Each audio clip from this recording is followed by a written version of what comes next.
आता था पानी, पर अब हालत बद से बदतर, नदी बन चुकी है नाला। उत्तराखंड के तराई क्षेत्र की लाइफलाइन कहे जाने वाली कल्याणी नदी की हालत अब बद से बदतर हो चली है।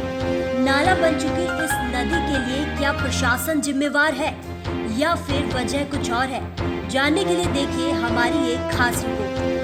इस वक्त हम मौजूद हैं रुद्रपुर की लाइफलाइन कहे जाने वाली कल्याणी नदी की तरफ। आप देख सकते हैं ये कल्याणी नदी एक वक्त था जब बहुत ज़्यादा स्वच्छ हुआ करती थी, पर अब ये गंदे नाले में तब्दील हो चुकी है। काफ़ी ज़्यादा बदबूदार यहाँ का पानी है, काफ़ी बदबू आती है इसके पानी से। मैं अपने कैमरा पर्सन से बोलूँगी एक बार इस नदी की तरफ दिखाएं जो अब नाले में तब्दील हो चुकी है। आप देख सकते हैं ये आपको कहीं से कहीं तक नदी नज़र नहीं आएगी। लॉकडाउन की स्थिति है, लॉकडाउन की स्थिति जहां सभी नदियां साफ़ है, सभी नदियों का पानी जो है काफ़ी ज़्यादा साफ़ हो चुका है, पर यहाँ का जो ये नदी थी जो अब नाले में तब्दील हो चुके हैं उसका पानी 1% भी साफ़ नहीं हो चुका है। इस ओर प्रशासन ध्यान नहीं दे रहा है या ध्यान देकर भी वो अनदेखा कर रहा है, ये खुद में एक बहुत बड़ा सवाल है। तराई में आबादी से पहले जब जंगल हुआ करता था तब इस नदी का जल इतना स्वच्छ और पवित्र था कि क्षेत्र के लोग यहाँ पूजा करने आया करते थे।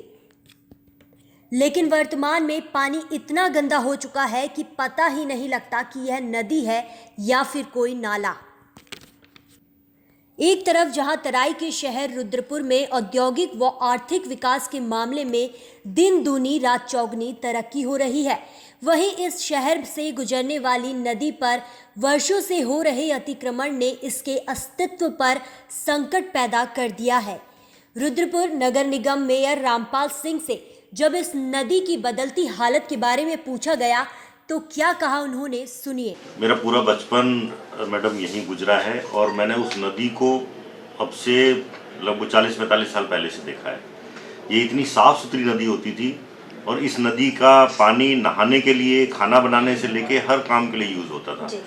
लेकिन आज आप बिल्कुल सही कह रहे हैं कि आज इसकी इतनी बदतर स्थिति हो गई है कि आज उसको आप नहाना और खाने की तो बात छोड़ दीजिए, अगर उधर से निकल जाएगा तो मुझे लग रहा है कि उसके हाथों में इन्फेक्शन हो जाएगा, पानी को छू देगा।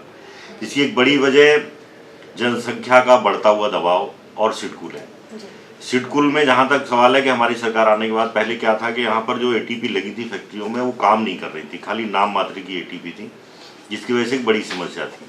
अब हमारी सरकार आने के बाद में हमने लगातार प्रदूषण जो डिपार्टमेंट है हमारा उसको प्रेशर बनाया है और हम लोग लगातार उनके संपर्क में हैं कि वो एटीपी की रेगुलर मॉनिटरिंग करें ताकि गंदा पानी फैक्ट्रियों का नालों, नदी नालों या इस तरीके की नदी में ना जा सके, उस पर कार्रवाई कर रहे हैं। दूसरा, हमारे यहाँ जनसंख्या का जो दबाव बढ़ा है उसके वजह से भी नदी की स्थिति ज़्यादा बदतर हुई है। अभी माननीय उच्च न्यायालय ने एक आदेश दिया है जिसमें कि हमें उसका अतिक्रमण हटाना है। तो मुझे लगता है कि जब हम अतिक्रमण हटा लेंगे तो उसके बाद से जो हम कार्रवाई करेंगे तो नदी को हम ये तो नहीं कह सकते कि बिल्कुल मूर्त रूप दे पाएंगे जो अब से 45 साल पहले था, लेकिन हाँ आज की जो स्थिति है, जितना गंदा पानी है उसको हम जरूर साफ कर पाएंगे, ऐसा मेरा विश्वास है। जी, तो अतिक्रमण हटाने के लिए आपने क्या कुछ खास प्लानिंग की हुई है इसको लेकर? अतिक्रमण हटाने के लिए उसको हमने चिन्हित तो कर दिया है, 4-5 डिपार्टमेंट की टीमों ने मिलकर उसको चिन्हित किया है, लेकिन सबसे बड़ी समस्या ये है कि जो उसके किनारे बड़ी आबादी है जिसकी संख्या हजारों में है, उसको हम रिहेबिलिटेट करके कहाँ ले जाएंगे, ये एक बड़ा मुद्दा है। तो इस ओर आपने कुछ तो सोचा होगा, कोई तो प्लानिंग होगी? इस ओर हमने काफ़ी प्रयास किया है और हमने एक यहाँ 14 एकड़ जमीन प्रधानमंत्री आवास को दी है और जब वो अभी तो हालांकि बना नहीं है, वो जब आवास बन जाएंगे तो हम सोचते हैं कि जब आवास बन जाएंगे तो इन लोगों को उस आवास में शिफ्ट करेंगे और यहाँ से हटा के हम नदी को साफ कर पाएंगे। ये हमारी अब तक की प्लानिंग है। जी, तो आपने एक वजह बताई कि सिडकुल का गंदा पानी है नदी में जा रहा है जिस वजह से नदी नाले में तब्दील हो चुकी है, तो उसका पानी हम कहीं और डाइवर्ट कर सके, ऐसी कुछ आपकी खास प्लानिंग? देखिए, उसकी 2 ही रास्ते होते हैं उनके, एक तो वो साफ पानी होके एटीपी के थ्रू फिर वो इस नदी में आए, दूसरा ये है कि हम उसको डाइवर्ट करके कहीं और ले जाएं। तो और ले जाने की जगह तो है नहीं, एक ही रास्ता बचता है कि हम उसको पानी को साफ करके नदी की तरफ लेके आए। दूसरा, एक कई फैक्ट्रियों ने एक शॉर्टकट तरीका अपना लिया था। उन्होंने क्या कर दिया था कि यहाँ पर सीधा नीचे बोर कर दिया था और वो गंदा पानी सीधा नीचे डाल दे रहे थे, जिससे हमारा जो अंडरग्राउंड वाटर है वो प्रदूषित हो रहा था। उस पर अब हमने काफ़ी हद तक उस पर रोक लगवाई है, सारी फैक्ट्रियों पे छापे पड़े हैं और इस तरीके से हमने कोशिश की है कि वो अंडरग्राउंड वाटर हमारा साफ़ हो सके और कंपनियां इस तरीके से रूल्स का वायलेशन ना कर सकें।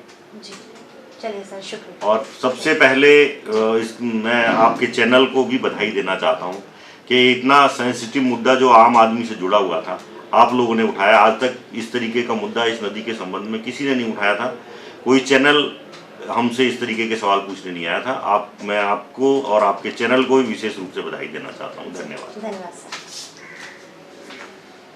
वहीं आसपास रह रहे लोगों को आखिर किन दिक्कतों का सामना करना पड़ रहा है, सुनिए उन्हीं की जुबानी। पे रह रहे लोगों से कि उनको किन दिक्कतों का सामना करना पड़ रहा है। आप यहाँ पर रहती हैं, कितने सालों से रह रही हैं? कम से कम 40 साल हो गया। अच्छा, पहले ये नदी किस तरीके से, कितने पहले साफ थी, बहुत साफ थी। हम लोग यहाँ नहाते थे, कपड़ा धोते थे।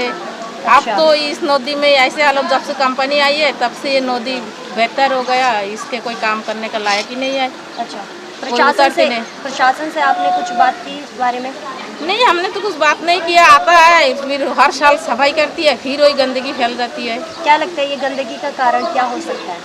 ये गंदगी के कारण जनता है, जनता ने ये सब फेंकती है, गंदगी तो आके फेंक जाती है। कोई कहने वाला सुनने वाला है ही नहीं है।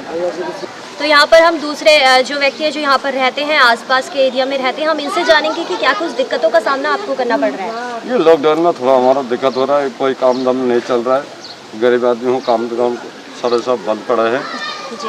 नहीं, ये नदी जो है वो नाले में तब्दील हो चुके, इस बारे में आपका क्या कहना है? नदी इसके लिए नाप जोख कर ले गया था तो वो फिर कह रहा था कि दोबारा बनेगा। अच्छा। थोड़ा बहुत। कितने साल से आप यहाँ पर रह रहे हैं? मैं यहाँ से 7 साल से 10 साल हो गया मेरा। 8-10 साल हो गया। और जिस टाइम पर आप यहाँ पे रहते थे तब ये ना तो उस समय अमल नहीं था ना, वहाँ तक ये निशान दिखा रहे, लाल निशान दिखा रहे, ये दवा से ये निशान दिखे नाप जोख के। अच्छा, तो मतलब इसकी और आपने कोई शिकायत वगैरह नहीं? नहीं, हमने कोई शिकायत वगैरह। आपको किन किन दिक्कतों का सामना करना पड़ रहा है? ये जो नदी है, नाले में आपको बदबू आती होगी यहाँ से? हाँ, तो वो तो होता है, ये गंदगी वो तो सबको देखा जाता है, ये गंदगी हो रहा है। बीमारियों की शिकायत? बीमारी की शिकायत यही होता है कि गंदगी हो जाता है। तो स्वच्छ भारत अभियान की मुहिम चलाए सरकार को 6 साल होने जा रहे हैं, लेकिन आज भी हालत जस के तस नजर आ रही है। ज़रूरत है लोगों के बीच जागरूकता की और प्रशासन के सख्ती की। ब्यूरो रिपोर्ट, न्यूज़ प्रिंट है। हम आगे भी आपको इस नदी के बारे में दिखाएंगे। इसकी आपकी काफ़ी ज़्यादा हमने रिसर्च की है कि ये नदी कौन सा वक्त था जब काफ़ी ज़्यादा साफ हुआ करती थी। कैमरा पर्सन कपिल के साथ गीतांजलि लोनी, न्यूज़ प्रिंट।